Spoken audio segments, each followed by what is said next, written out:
Hola, ¿qué tal? ¿Cómo están? Bienvenidos a una nueva edición aquí en El Círculo. Y hoy vamos a platicar de un tema que me parece fascinante, una investigación realizada en México a propósito de la medicina genómica y de cómo se encontró esta mutación del gen que tiene vinculación con el cáncer de mama. No sé usted, a mí me parece de pronto ciencia ficción estas cosas, pero qué mejor que nos lo cuenten pues quienes trabajaron en esta investigación. Y saludo en primer lugar a la doctora Sandra Lorena Romero Córdoba, ella es investigadora del Instituto de Investigaciones Biomédicas de la UNAM. ¿Cómo está, doctora? Muy bien, muchas gracias por la invitación. Al contrario, gracias a usted y el doctor Alfredo Hidalgo Miranda, es director de investigación del Instituto Nacional de Medicina Genómica. Doctor, qué gusto. Igualmente, muchas gracias por la invitación.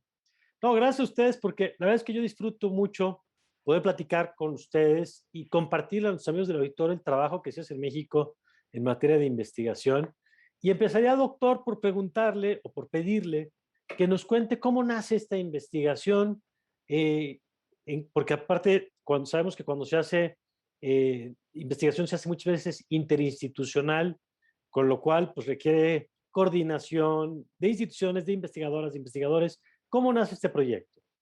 Bueno, este proyecto nace hace ya más de 10 años, uno de los frutos de 10 años de trabajo, en donde, pues en el Instituto Nacional de Medicina Genómica, nuestra labor es precisamente esa, ¿no? Analizar cuáles son el antecedente genético que tiene la población mexicana y sobre todo en el caso particular del cáncer, ver cuáles son las alteraciones genéticas por las cuales se desarrolla un tumor. En la actualidad sabemos que el cáncer es básicamente el resultado de la acumulación de alteraciones genéticas en nuestras células y que a lo largo del tiempo esta acumulación pues va a tener como consecuencia la formación de un tumor. En el caso de esta investigación, hace 10 años, pues el cáncer de mama ya desde aquel entonces representa un problema de salud pública muy relevante, es la primera causa de muerte en población mexicana. Por lo tanto, era fundamental establecer una línea de investigación que nos permitiera entender realmente cuáles son las bases moleculares de esta enfermedad en nuestra población. Y desde aquel entonces empezamos por el principio, tener una red de vinculación con hospitales. Hay que recordar que en el instituto nosotros no tenemos la fortuna de ver pacientes, es más investigación. Entonces tenemos que vincularnos con los hospitales que sí están en la línea de batalla con los pacientes y establecer los vínculos necesarios para, el primer paso, establecer un biobanco de muestras que tuvieran las características necesarias para poder llevar a cabo este tipo de análisis, ¿no? A partir de ahí, pues utilizar la tecnología con la que afortunadamente cuenta el instituto para llevar a cabo diversos análisis de tipo genómico y genético para entender realmente y caracterizar cuáles son estas alteraciones que se presentan en tumores de mama de pacientes mexicanas. Okay. Evidentemente esto va de la mano con varios aspectos, ¿no? En la parte médica y clínica de inicio, el poder tener un grupo de pacientes que hayan accedido a participar en este tipo de investigación, un buen diseño de un consentimiento informado.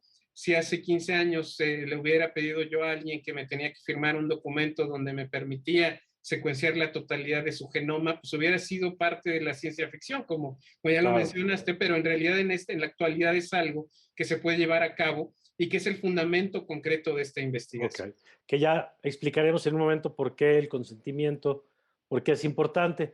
Doctora Romero, a ver, cuéntenos, porque platicamos ahorita desde el proyecto del Instituto Nacional de Medicina Genómica, ¿cómo se vincula usted a esta investigación?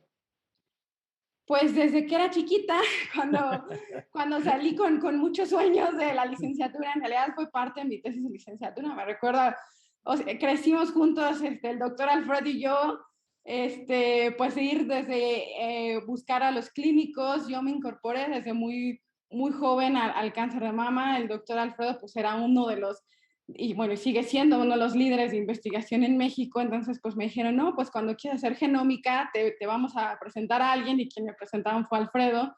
Y bueno, pues a partir de ahí, de esa inquietud de conocer un poco más las bases, uno de los momentos más importantes de nosotros como investigadores es que hemos crecido con la revolución científica, ¿no?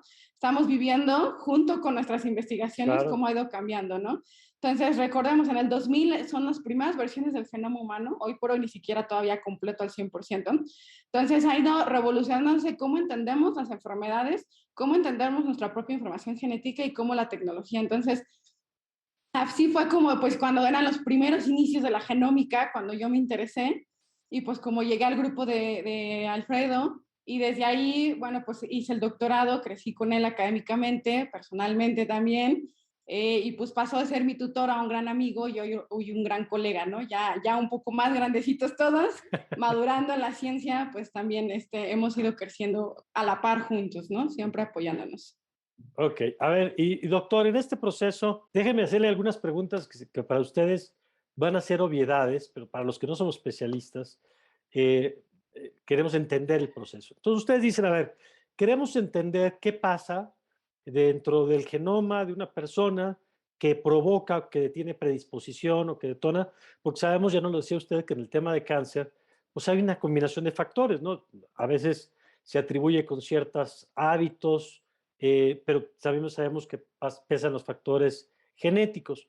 Una vez que se plantea esto, ¿cuáles son los retos que tiene una investigación? Por ejemplo, decía usted, el tener una base o una especie de, de, de, de base de información, digamos, sobre la que puedan empezar a hacer investigación. ¿Cómo se construye y cuáles son los perfiles que tienen que tener las personas que participan en esto? Bueno, pues ese es uno de los retos fundamentales para iniciar este tipo de proyectos, ¿no? Y de hecho, agradezco mucho las palabras de Sandra y yo comparto también si algo me siento orgulloso de esta investigación, es que también es la culminación de esta colaboración y representa realmente ese reto, o sea, el encontrar a estudiantes, a gente que tengan la motivación para incorporarse a lo que es la investigación genómica y que sobre todo tengan la capacidad de ir creciendo con estos proyectos. Uno de los retos fundamentales que tenemos en la medicina genómica es la falta de personal capacitado para poder llevar a cabo y entender y analizar estos datos desde una perspectiva. Imagínate, el genoma de un ser humano tiene 3.200 millones de pares de letras, ¿no? Cuando secuencias esto en una máquina que actualmente se puede hacer, como ya lo dijimos, pues simplemente el reto de hacer un análisis para extraer la información biológicamente relevante de eso, en sí mismo es un proyecto, ¿no? Y gente como Sandra ha desarrollado estas capacidades de hacer un análisis bioinformático que te va a permitir realmente analizar y extraer esa información biológica de estos datos. Entonces, el reto es múltiple. Armar un equipo de trabajo que tenga la capacidad de aprender este tipo de metodologías, pero también siempre teniendo en mente que nuestro objetivo más fundamental es mejorar el cuidado de la salud de nuestros pacientes, ¿no? Entonces, en realidad es una combinación de una parte de ética de trabajo, de ética para con los pacientes, y adicionalmente todo el reto que implica estar al día en una ciencia que diariamente avanza y que si no te mantienes al tanto en la misma, pues finalmente te vas a quedar atrás. Claro. Y evidentemente, sí. No, adelante, doctor, adelante. Y evidentemente, pues contar con el entorno institucional que nos permita llevar a cabo este tipo de investigaciones. Claro. En este sentido, afortunadamente, en México contamos con el Instituto Nacional de Medicina Genómica, que tiene a disposición este tipo de tecnologías y que precisamente, pues para eso están, para que se ponga esta tecnología y esta investigación al servicio de entender mejor las enfermedades que nos aquejan, y este es un ejemplo de eso. Ok, a ver, y doctora, cuando ustedes trabajan sobre muestras, ¿no? Y entonces, ¿cuál era el perfil, digamos, de las pacientes que participaban o que aportaban la información? ¿Eran pacientes que habían desarrollado cáncer y por lo tanto había que encontrar como el patrón, o eran personas que no habían necesariamente desarrollado y lo que se trataba era de identificar? ¿Cuál era el criterio? Sí, el criterio eran pacientes que tuvieran cáncer, ya hubiesen sido diagnosticadas con cáncer y principalmente que no hubiesen recibido quimioterapia. En el cáncer hay dos tipos de tratamientos, en el cáncer cuando se inicia el tumor, y en algunos subtipos las guías clínicas hoy por hoy indican que debe ir primero a quimioterapia. esto con el fin de que el tamaño del tumor se reduzca y cuando llegue a la cirugía pueda el cirujano sacar toda la masa tumoral. Claro. Pero ahí para nosotros desde el punto de vista genómico complica mucho las cosas porque la quimioterapia actúa sobre el DNA de las células y sobre la célula en general, entonces puede modificar. Entonces, a lo mejor lo que estábamos describiendo era la acción del quimiofármaco, claro, pero no el perfil del cáncer, ¿no? Entonces, en aquella época todavía no había mucho esta indicación clínica, entonces cuando nosotros empezamos a recolectar las muestras, eran simplemente pacientes que tuvieran diagnóstico inicial de cáncer de mama y no hubiesen sido tratadas con quimioterapia. Entonces, nosotros, la gran mayoría de las muestras las colectamos durante la cirugía, es decir, el cirujano extraía el pedazo del tumor, eso lo evaluaba un patólogo y a nosotros nos daba un pequeño tejido donde había células tumorales, evidentemente sin comprometer el diagnóstico. Y sobre eso nosotros lo estudiábamos. Las tecnologías, como dije, fueron evolucionando a la par de nuestro estudio y luego ya no solo podíamos obtenerlo de esa forma, que nosotros le llamamos fresco, es decir, que no pasa por ningún proceso. Pero de forma rutinaria en la clínica, una vez que el tejido es extraído de la paciente, se incluye en parafina. Esto es un bloque parafina donde está el tejido. Y ahí el patólogo entonces hace cortes para que lo pueda ver a través del microscopio y hacer un diagnóstico completo. Entonces eso se hace de forma muy cotidiana. Entonces las tecnologías fueron avanzando a tal grado que nos permitieron utilizar ese tipo de tejidos también. Estos que estaban embebidos en parafina. El problema de embeber en parafina es que lleva un proceso bioquímico, ¿no? Debemos fijar las células para que no se degraden, entonces el patólogo pueda ver, pero eso puede impactar sobre la integridad del DNA y el ARN, que es nosotros lo que evaluamos. Pero las tecnologías avanzaron a tal grado, tanto para extraer una buena cantidad y una buena calidad de este material, para ser introducido en estos secuenciadores. Entonces, esas fueron las dos fuentes que teníamos. Y bueno, otra parte importante pues es que fueran pacientes mexicanas, ¿no? Dado que nuestro colaborador clínico era el FUCAM, la mayor parte de las pacientes por cómo está constituido, que es una asociación, en ese entonces estaba en Seguro Popular incluido, entonces veía gente tanto del centro del país y principalmente gente que en sus lugares no tenía Una pregunta ahí, doctora, acceso. Sí. que a lo mejor parece capciosa, pero ¿cómo se determina lo que fueran mexicanas? Lo digo porque alguna vez hicimos un programa aquí sobre el tema de los pueblos originarios. Claro. Y entonces me acuerdo que parte de la discusión que tuvieron la investigación era cómo determinamos quién es y quién no. Entonces, me llama la atención nada más en este caso. La población mexicana es muy rica, ¿no? El concepto pues puede ser tan básico como que vivan en México, ¿no? Claro. De pronto, bueno, incluso nosotros tomamos en algunas muestras que no teníamos los datos esta definición que es autorreconocido como mexicano, que implica que tengas padres y abuelos mexicanos. Okay. La forma molecular de evaluarlas a través de marcadores de ancestría, ¿no? Entonces, el pueblo mexicano es rico en el sentido que somos una raza mestiza, que tenemos dos componentes ancestrales principalmente, que es el europeo y el amerindio, ¿no? Que viene con toda la contribución de los pueblos prehispánicos y las etnias, ¿no? Entonces, nosotros veíamos una gran diversidad, ¿no? El centro del país es mestizo, entonces en general va a tener una contribución de ambos componentes, ¿no? En realidad vimos pocas pacientes que tuvieran la mayor parte de componente amerindio, que pues vendrían de etnias, por ejemplo, de pueblos como los que atiende sí el FUCAM de Chiapas, de Oaxaca, de Guerrero, que son población desprotegida, que pues es a donde va dirigida la atención de FUCAM. Pero en general vimos un mestizaje, es decir, que tenían de los dos, pero que estábamos seguros que eran mexicanos porque contenían la arquitectura ancestral que el pueblo mexicano tiene, desde el punto de vista molecular, ¿no? ¿Y de cuántas mujeres, de cuántas muestras hablamos entonces para el conjunto del estudio? Eso es... perdón, no sé si quieres contestar, Alfredo. No, adelante. Ese es un punto muy interesante porque cuando escribimos los artículos, pues declaramos las muestras y ya, pero la gente de pronto, incluso los mismos investigadores, les cuesta trabajo entender todo el trabajo que hay detrás. Nosotros presentamos los datos de 200 pacientes, pero que en realidad eran aproximadamente 450 pacientes que se tuvieron que reclutar a lo largo de 5 o 6 años de colecta, ¿no? ¿Y esto por qué? Pues porque no siempre las piezas de tumor que recibíamos eran óptimas. Es decir, no contenían células tumorales, entonces, bueno, pues no podríamos evaluar eso porque no estábamos evaluando entonces el cáncer, estábamos evaluando otra cosa. Claro.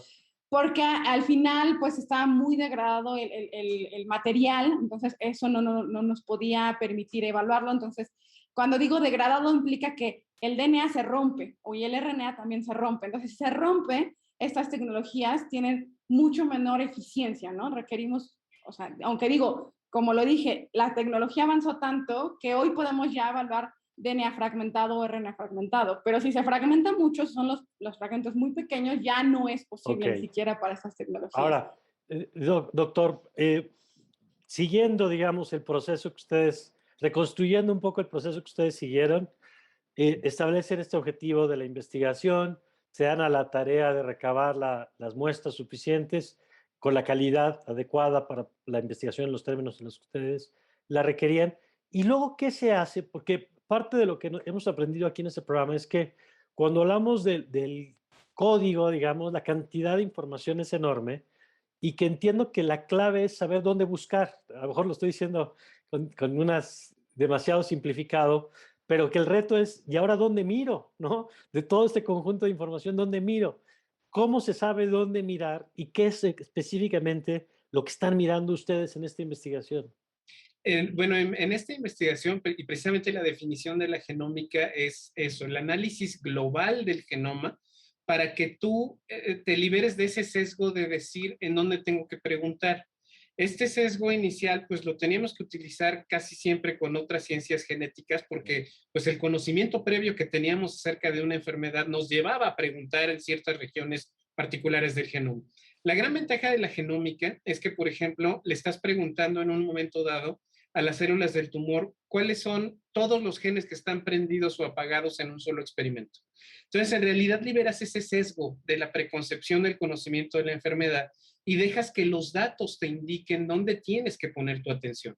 Y esto es un gran cambio conceptual en cómo se hace la ciencia. Decimos que es una investigación libre de hipótesis, porque en realidad el genoma o los genes que están prendidos y apagados son los que van a determinar hacia dónde vas a guiar tu investigación. Entonces, en un proceso concreto, una vez que después de los procesos diagnósticos que llevan a cabo los patólogos y los oncólogos, si sobraba material para la investigación y la paciente había consentido donarlo para el estudio, ese lo transportamos al laboratorio donde lo manteníamos congelado a menos 80 grados centígrados hasta su uso y teníamos que hacer distintos procesos de calidad. Si alguien ha tenido la oportunidad, cuando tú ves un tumor al microscopio es raro ver realmente que es una masa completa de células tumorales, sino va a haber siempre infiltrado normal de células, de células del estroma, de una serie de cosas. Y esto lo que te hace es que tienes que tu primer filtro es ver que el material genético que vas a analizar realmente proviene de células tumorales. Entonces ahí sacábamos los cortes de los que hablaba Sandra para evaluar realmente el contenido de células tumorales y si sobrepasaba el 60%, ese lo tomábamos y hacíamos la extracción de los ácidos nucleicos para llevar a cabo los distintos tipos de análisis. Y de hecho, como se ha mencionado, esta investigación avanzó también a la par con el avance de la tecnología. Una de las primeras preguntas que hicimos fue, en los tumores de mama surge una situación, un fenómeno que es pérdida y ganancia de material genético, a veces incluso de cromosomas completos, y fue una de las primeras preguntas que hicimos, ¿cómo está este perfil de pérdida y ganancia de material genético en un número de tumores determinados? Para que de esta forma, si tú encuentras que analizas 200 tumores de mama y en 190 se está perdiendo una región particular del genoma, pues eso te está indicando que ahí deben de residir genes importantes para este tipo de enfermedad. Entonces, de esta forma, utilizando las diferentes tecnologías genómicas, pasas de un escaneo global del genoma a identificar regiones de interés mucho más particulares que te permitan ir acotando la pregunta de investigación y sobre todo, pues, traducir esa información que viene de la tecnología genómica a hipótesis biológicas que puedes comprobar después con otras métodos. Y ahora regresamos con esto que nos está diciendo, doctor. Si nos lo permite, vamos a una pausa que es muy breve, ya lo saben, y enseguida regresamos.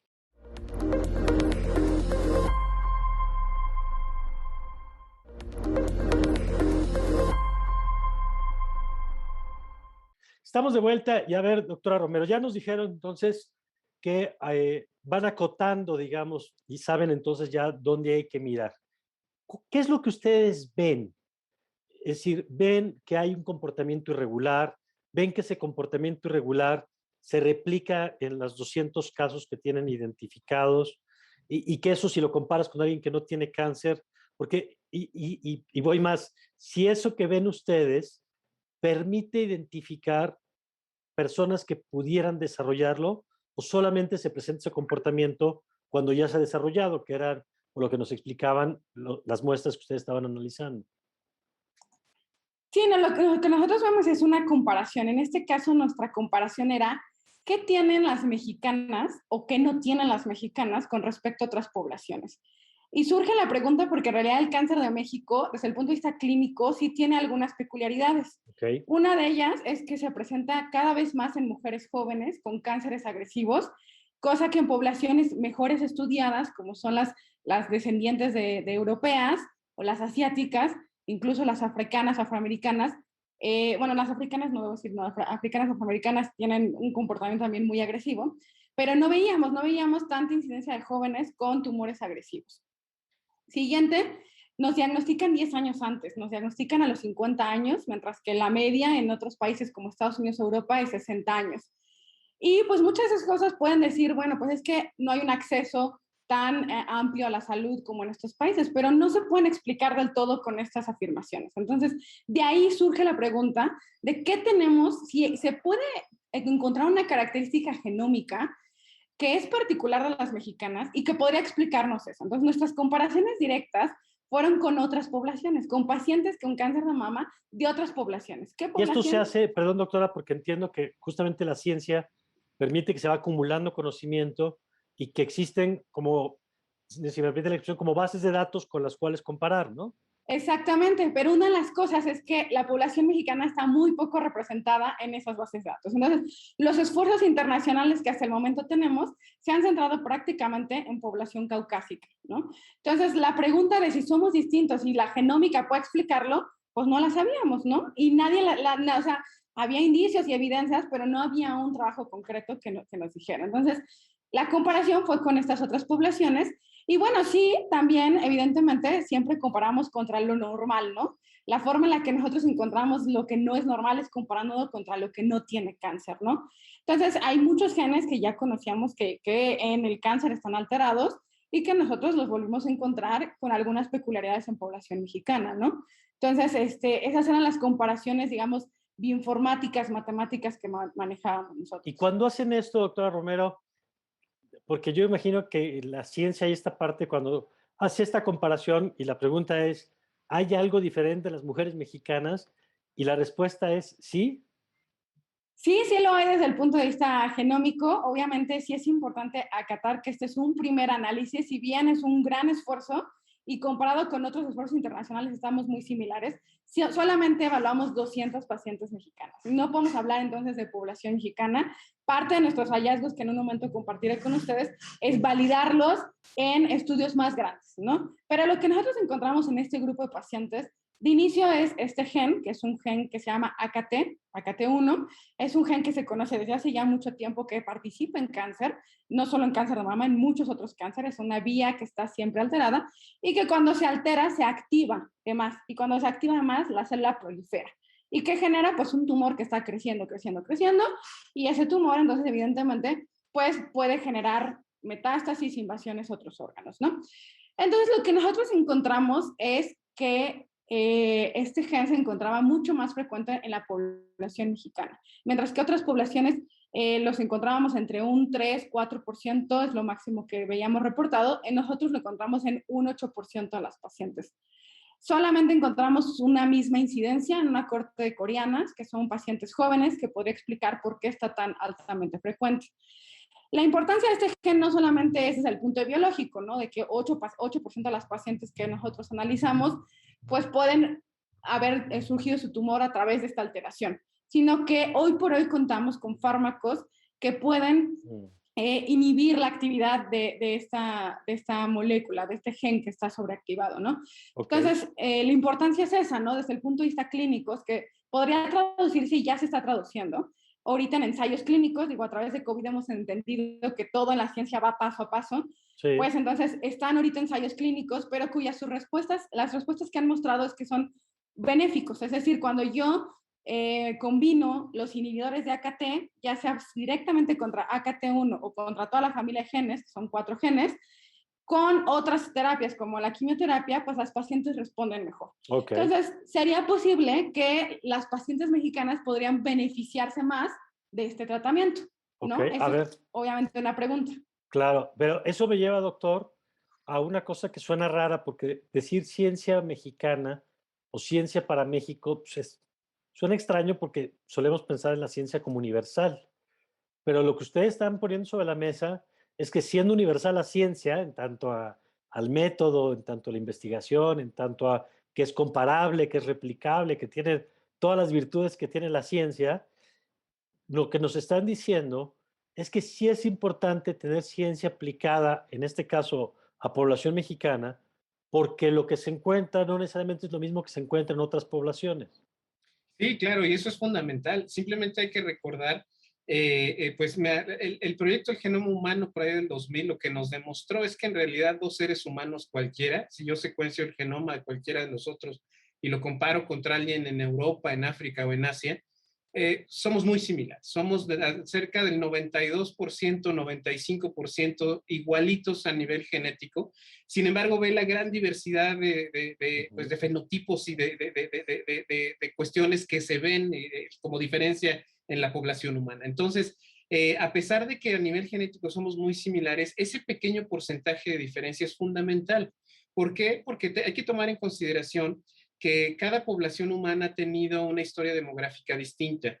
La población de nuestro país, pues no olvidemos ahora con la caída de México Tenochtitlan, pues es el inicio un poco antes del proceso de mestizaje de nuestra población. Y en realidad tenemos nosotros y los países latinoamericanos esta característica de la mezcla de al menos dos componentes ancestrales, el europeo y el amerindio, con ciertos componentes africanos y asiáticos en menor medida, pero que realmente esta mezcla compleja de distintas ancestrías, pues sí nos da unas características propias. Y esto es fundamental para aplicar lo que es la medicina genómica o la medicina personalizada.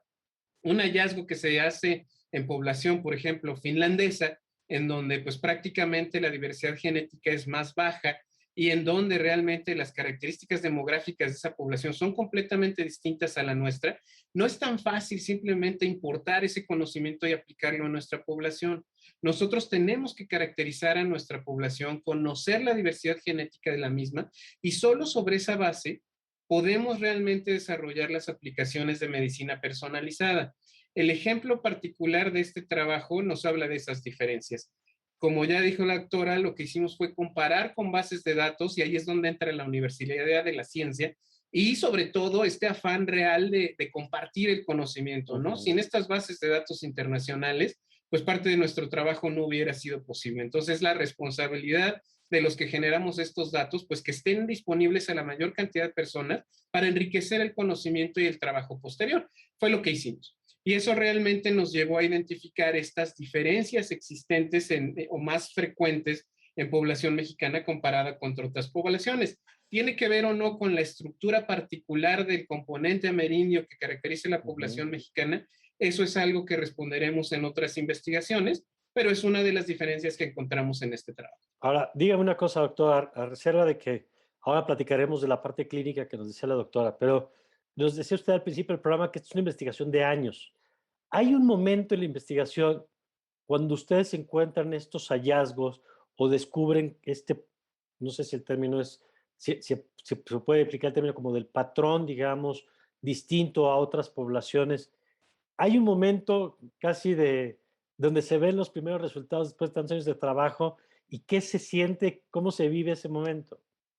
No, pues podríamos decir que es el momento de eureka, ¿no? O sea, y la verdad yo creo que se dio ya que juntas el análisis cuando las comparas con otras poblaciones.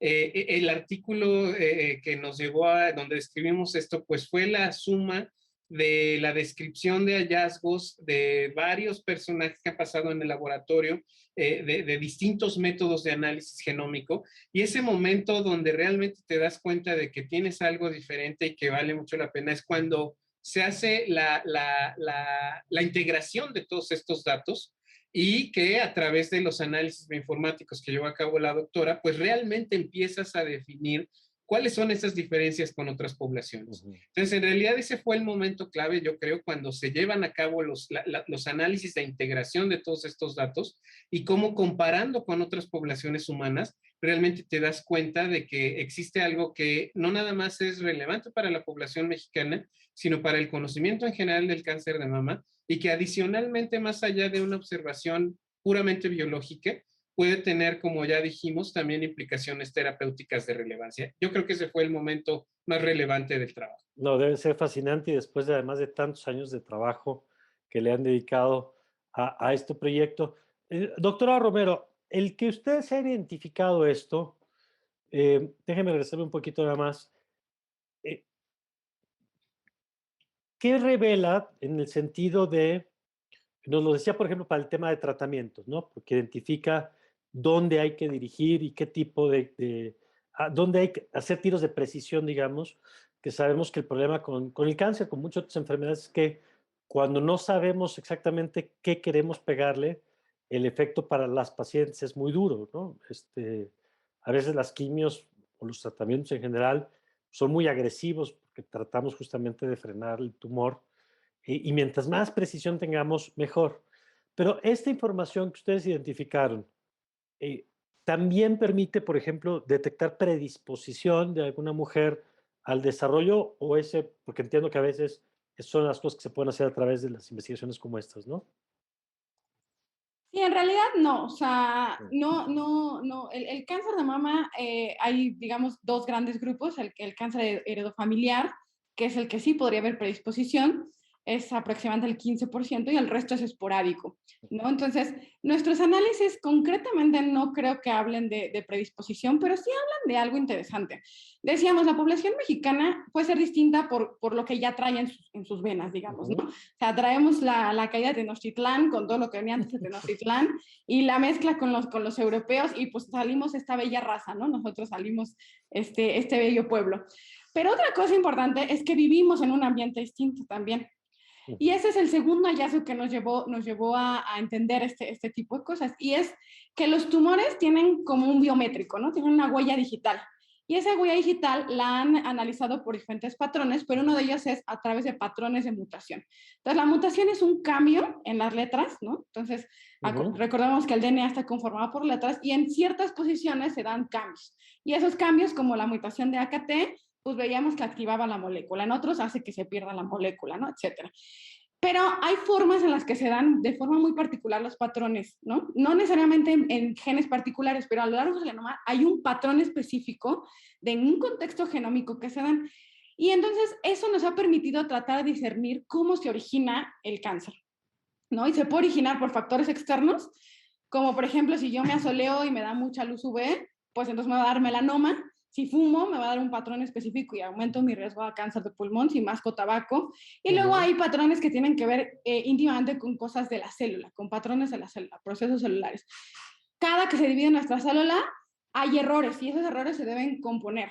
Pero cuando los mecanismos, esos policías que componen los errores, no están actuando, se van acumulando. Bueno, esa es una forma en la que se puede dar el cáncer. Otra, pues algunas moléculas que mutan y mutan los genomas, pero están dedicadas para protegernos. Entonces, si entra un virus, la célula activa este mecanismo y muta el genoma viral y entonces lo hace menos competente. Pero ¿qué pasa si se pierde el control sobre estos mecanismos? Pues empieza a mutar nuestro genoma. Y entonces empieza a haber errores genómicos y empieza a haber un tumor. Y una de las que nosotros encontramos, que se encuentra en todos los tumores, es una que se llama asociada a reloj. Entonces, sabemos que esto todos nos han dicho, ¿no? Entre más grandes, más riesgo para hacer cáncer. Y esto es una realidad en casi todos los tumores, ¿no? Y esto es pues porque se van acumulando muchos errores y varios de estos mecanismos se van perdiendo. Y esta firma está asociada particularmente a un proceso y la vemos acumulada. Generalmente, entre más grande el paciente de cáncer, más enriquecida esta firma. Sin embargo, cuando nosotros vimos estos patrones, vimos que nosotros teníamos un mucho mayor enriquecimiento de esta firma que el resto de las poblaciones. Pero no casaba. Yo les dije, somos una población que nos diagnostican jóvenes. Incluso nuestra corte de pacientes eran pacientes más jóvenes, nuestra media era de 50. Entonces, ¿por qué si hay un paciente joven, por qué hay un proceso asociado a mayor edad? Entonces, eso nos llevó a empezar a ver la literatura Y bueno, la mama es uno de los tejidos que envejece más rápidamente, eso ya lo sabemos. ¿Por qué? Porque está sometido a mucha presión. Presión hormonal, presión de inflamación, y es uno de los tejidos que termina su desarrollo hasta el final. No termina su desarrollo sino hasta la lactancia. Entonces, es un tejido muy complejo, ¿no? Entonces decíamos, bueno, pues ¿será posible? Es como si tuviera una edad diferente. Exacto, exacto. Entonces, yo hoy por hoy tengo 35, pero puede ser que mi tejido mamario tenga 45, ¿no? Sí. Y eso explica la diferencia. Y lo que también sabemos es que la aceleración en ese envejecimiento es un factor de riesgo para el cáncer de mama. Es decir, las mujeres que envejecen más rápidamente su tejido tienen mayor riesgo de padecer Y por lo cáncer de tanto, mama. podríamos identificar mejores prácticas para evitar ese envejecimiento. Mejores prácticas, y yo diría, y invitaría a todo el público que nos está escuchando a cambiar nuestro estilo de vida, ¿no? El envejecimiento, la aceleración del envejecimiento, ¿por qué se da? Obesidad, malos hábitos de alimentación, no hacer ejercicio. Entonces, un cambio de estilo de vida podría impactar en la biología que estamos viendo en los tumores, ¿no? Sumado a esto, evidentemente, algunas otras estrategias, por ejemplo, suplementos alimenticios, que pues están ahorita deteniendo el envejecimiento general, ¿no? Pero también de la mama. Entonces, por un lado veíamos lo que el genoma que puede estar, que ya traemos, o puede haber un enriquecimiento mayor de ese tipo de mutaciones, pero en realidad no las traemos porque ocurren los tumores. Es decir, hay dos tipos de mutaciones que nosotros vemos. Aquellas con las que nacemos, que son las que sí nos dan la predisposición, y aquellas que el tumor adquiere, ¿no? Que no nacimos, pero el tumor adquiere. Entonces, esas son las que realmente nosotros vimos, las que el tumor adquiere. Pero, entonces, bueno, el cúmulo de todo, de nuestro ancestría, que puede predisponer a ciertos procesos, y dónde vivimos como mexicanos, es lo que nosotros encontramos, claro, ¿no? Y cómo vivimos, ¿no? Lo que y nos cómo decía. vivimos, ¿no? Claro. Vamos a hacer una pausa. Me encanta porque ahora el chiste es cómo nos apropiamos de todo esto que nos están diciendo en términos cotidianos y los debates que esto abre, pero si les parece, lo platicamos regresando a este corte.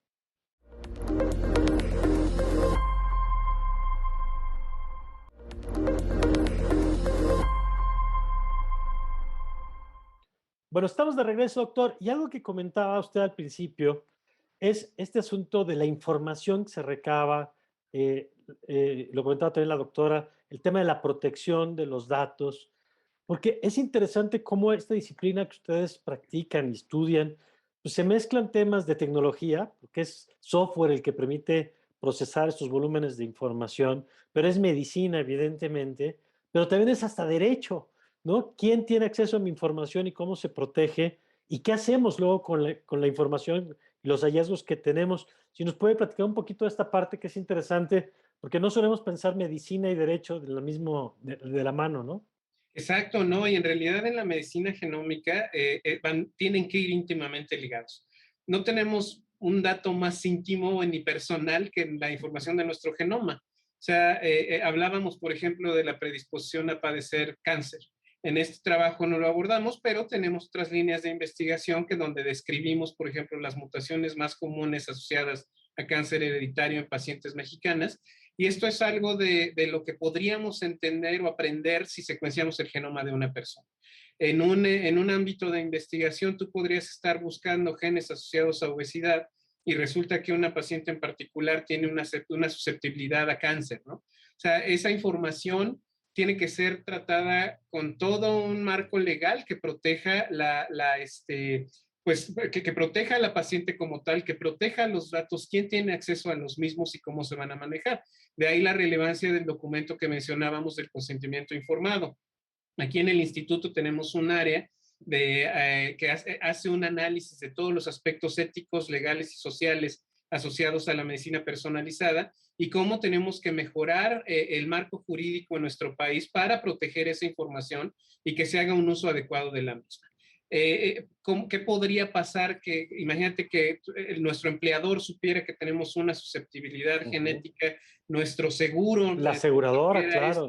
Entonces, es información muy sensible que tiene que ser tratada con toda la seriedad y con toda la seguridad que implica este tipo de datos. Y esto implica también que desde que las pacientes te den la confianza de manejar estos datos, pues la responsabilidad nuestra es dentro del instituto mantenerla en base de datos seguras. Y evidentemente, ¿cómo concilias esto de las bases de datos seguras con decir que hay bases de datos internacionales a las que puedes acceder. Ese es el reto, que tú mantengas realmente el anonimato de las muestras cuando ya vacías los datos genéticos y que sea prácticamente imposible que alguien pueda trazar esa información genética en la base de datos a un nombre y apellido. A una persona, claro. En efecto. Ahora, ¿qué sigue, doctora, después de esto? Ya nos adelantaban dos líneas, la parte de estilo de vida, cuidados que tenemos que tener, la otra, la de los medicamentos. ¿Qué sigue, por ejemplo, para ustedes cuando se llega a un proyecto así, el proyecto termina, se plantean nuevos objetivos de investigación, se trabaja con otros equipos? ¿Qué pasa? Porque entiendo que esto, pues terminas uno y ya estás en la que sigue, ¿no? Sí, no, la grandeza de estos proyectos es como decía Alfredo, que son generadores de hipótesis, ¿no? Entonces nos generamos preguntas, ¿no? Y bueno, pues es seguir estas preguntas, particularmente a mí me interesa mucho esta del envejecimiento, porque tiene muchas aristas, ¿no? O sea, es desde prevenir el cáncer, desde tratar mejor el cáncer y tener mejores beneficios en las terapias, ¿no? A través a lo mejor de controlar el envejecimiento. Es un área muy nueva. Y pues yo creo que justo es eso, es ir consiguiendo reclutar más voluntarias que nos den parte de su tejido tumoral, conseguir dinero, que en ciencia es una de las grandes tareas de los científicos que pues en conjunto con el gobierno, con entidades privadas, con entidades públicas, pues puedes ir buscando fondos, ¿no? Para ir contestando. Una de las cosas es que esta tecnología es muy cara, entonces hacer este tipo de abordajes pues requiere de que muchos entren a la batalla, ¿no? O sea, de que muchos pongan su conocimiento, su tiempo, sus muestras, su dinero, ¿no? Para poder englobarlo. Entonces, pues yo creo que es tratar de confirmar estos hallazgos, ¿no? Si no somos los mexicanos los que hacemos la caracterización para los mexicanos, no lo van a hacer, Claro. ¿no? Y hoy estamos viendo esfuerzos internacionales. Asia acaba de anunciar hace unos meses que van a hacer mucha secuenciación de asiáticos para entender qué ocurre con las enfermedades y en general qué ocurre con la población asiática. Los africanos acaban de lanzar su proyecto y veo que falta un poco de cohesión en los latinoamericanos, ¿no? Sobre todo, bueno, pues los que compartimos más, que somos México, Centroamérica y parte de Sudamérica, el norte de Sudamérica, pues hacer este tipo de cosas, ¿no? Donde sí podemos encontrar cuestiones características, pero bueno, esto es un primer paso de decir sí se pueden encontrar cosas y de ahí salen preguntas que seguir, ¿no? Esta parte, por ejemplo, que nos decía doctora, de los tratamientos, ¿en dónde se están investigando? ¿Quién está haciendo esa investigación? Bueno, los tratamientos, como todo en medicina, primero tienes que entregar información que en un modelo in vitro, en un modelo preclínico, in vitro me refiero a una célula que está en una caja Petri, en un modelo animal ocurre, ¿no? Entonces, ¿qué nos toca a nosotros? Bueno, pues ahora nos toca saltarnos a esos modelos para decir que realmente puede haber. Otra, pues es que estos conocimientos sí podrían impactar directamente, ¿no? Por eso tenemos que confirmar estos hallazgos, porque entonces sí podríamos aplicar métodos, por ejemplo, de dietas específicas o de suplementación específica en un ensayo clínico particular, donde no hubiera riesgo para el paciente o el beneficio fuera mayor para el paciente. Entonces, ese tipo de intervenciones se llama medicina complementaria, que ya se está realizando. De hecho, las guías ya la están incluyendo meditación, yoga, previo a quimioterapia y están viendo cambios importantes. Dieta, pues es complicado porque los pacientes en quimio pues no pueden seguir tanto una dieta porque muchas veces tienen náusea y eso, entonces seguir dieta es complicado, pero se está haciendo. Todo esto, ¿por qué? Porque mejora cómo los fármacos están interviniendo. Entonces, a lo mejor ahorita no es una intervención a través de una terapéutica de fármaco, pero sí a través de una intervención de medicina complementaria que sería a través de, por ejemplo, ejercicio y eso, ¿no? Entonces, el ejercicio reduce muchas de las especies reactivas que hacen el envejecimiento o a través de suplementos que ya estén aprobados, ¿no? Evidentemente siempre en un marco de un estudio clínico, que es un clínico el que lo lleva, selecciona a los pacientes, se lleva a cabo a través de un marco ético también, o sea, todo esto entra al comité de ética, ven si se aprueba, etcétera, ¿no? Pero bueno, esa es una de las vertientes a futuro. En realidad ahorita no las estamos realizando. Yo creo que el primer paso es confirmar nuestros hallazgos. Una vez que confirmemos en una corte Con una muestra más grande. Exacto. Podemos llegar a decirle al clínico, si es cierto esto que estamos pensando, vamos a probarlo en un grupo de pacientes, ¿no?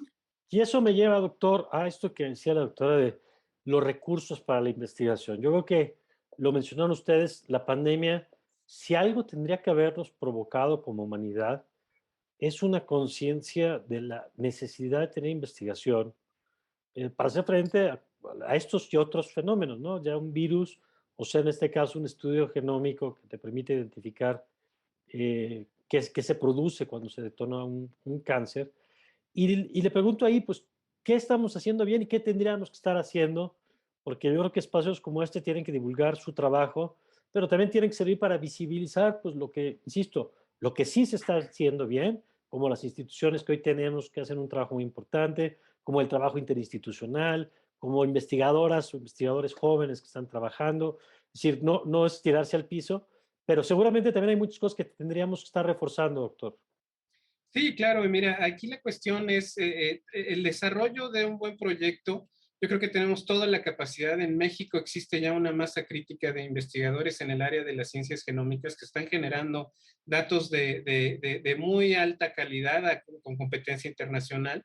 Y evidentemente, pues este grupo de investigadores va a requerir ese apoyo económico, ¿no? Tenemos que seguir financiando estos esfuerzos, ya sea desde el gobierno federal o desde las instituciones privadas, y buscar también, algunas veces se nos olvida también que como ya habíamos dicho, pues la ciencia es universal y mundial, ¿no? Ujú. Buscar fuentes de financiamiento a nivel internacional que pueden estar a la disponibilidad, pero las tienes que buscar. Y es realmente también parte del esfuerzo que tenemos que hacer como comunidad y como sociedad, buscar estas fuentes de financiamiento y asegurarlas, porque el precio que podemos llegar a pagar es muy alto. Hablando un poco de la otra vertiente de la investigación en medicamentos sobre cáncer, se habla de que el manejo del paciente oncológico en los próximos 2 o 3 años va a pasar forzosamente por algún tipo de análisis genómico. Estamos en la época de lo que llamamos la medicina de precisión en cáncer, en donde la toma de decisiones para dar un fármaco a un paciente va a estar definida por el tipo de mutaciones que tiene su tumor. Ya no Y para nosotros, todos igual, no para todo exactamente, tipo de cáncer el mismo. ya no va a ser una medicina en donde le pegue una quimioterapia a todas las células que están dividiendo. Se va a hacer una caracterización genética del tumor y sobre la base de las mutaciones que tenga ese tumor se selecciona el fármaco que le pegue específicamente a esa alteración. Y las farmacéuticas a nivel mundial están desarrollando cada vez más este tipo de fármacos, y es evidente que, nos guste o no, esto va a ser lo que se va a recetar en los próximos años a los pacientes, y Y el tenemos que riesgo, ser doctor, capaces. perdón, porque el riesgo es tener medicina de primera y de segunda. Exactamente, exactamente. Entonces tenemos que, a la par como avanzan estos medicamentos, pues tener las capacidades de llevar a cabo los análisis genéticos que nos permitan cerrar esa brecha, porque si no vamos a caer en lo que se acaba de decir, la brecha tecnológica y de acceso a la salud va a ser cada vez más amplia y vamos a tener medicina de primera y de segunda. De acuerdo. Pues a mí me parece fascinante lo que se está haciendo. Y también, doctora, yo creo que algo importante que en este programa tratamos de hacer es, primero, ponerle cara a las científicas y científicos mexicanos y que eso sirva también para tener más estudiantes de ciencia en nuestro país, que creo que es uno de los retos que tenemos, ¿no, doctora? Sí, claro, creo que es uno de los retos. Bueno, esta ciencia es muy nueva, entonces, bueno, pues muchos somos jóvenes los que estamos involucrados en esta ciencia. Entonces, pues yo los invito a toda la gente, a todos los estudiantes que tengan inquietud, a acercarse al INMEGEN, a la UNAM, a los diversos institutos de salud Que que además, perdón, tienen. doctora, creo que le interrumpa, pero además desde una perspectiva multidisciplinar, ¿no? Claro, sí, o sea, esto hay que hablar varios idiomas, ¿no? O sea, estamos hablando de lo mismo, pero el médico le llama de una forma, el bioinformático de otra forma, el biólogo molecular de otra forma. Entonces, implica un reto porque el que está involucrado en estos proyectos tiene que empezar a hablar todos los idiomas, ¿no? E ir conociendo, pues, cómo llegar a un médico para encantarlo con estos proyectos, cómo llegar con el bioinformático para que entienda lo que yo le quiero decir y que entonces me dé opciones, ¿no? Entonces, eso es muy importante. Y yo agregaría también lo más importante, es involucrar al paciente, ¿no? En México creo que de pronto pocos Claro. foros se ven donde haya ciencia y le puedan preguntar, o por ejemplo a nosotros nos puedan preguntar, ¿y eso a mí para qué me sirve, no?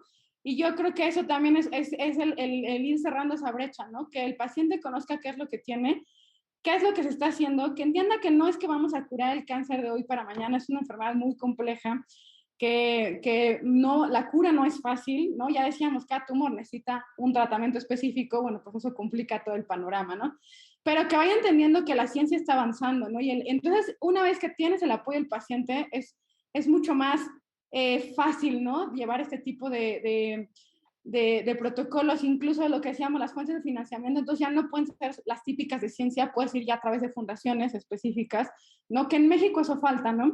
Yo cuando vamos a los congresos de Estados Unidos y eso que son internacionales, pero ves a los pacientes en los congresos y ves a las pacientes preguntándole a los que publican, ¿no? Y a las pacientes que entiendan, empiezan ya a entender tu idioma también, ¿no? Claro. Entonces, yo diría que esos son los dos, estudiantes bienvenidos y también pacientes bienvenidos. Muy bien, y que entendamos que aún como paciente se puede aportar a la ciencia. Claro. Y que su problema sea seleccionar y no estar buscando quienes participen. Doctora, muchas gracias por estos minutos. No, pues gracias a ustedes. Doctor Hidalgo Miranda, muchísimas gracias, felicidades por todo el trabajo que están haciendo y ojalá podamos seguir conversando. Claro que sí, pues estamos a la orden y aquí estamos. Muchas gracias por la invitación. Gracias a los dos, se nos ha ido volando el tiempo, aprendimos mucho con ustedes, felicidades por el trabajo, hay que seguir apoyando a las científicas y científicos mexicanos.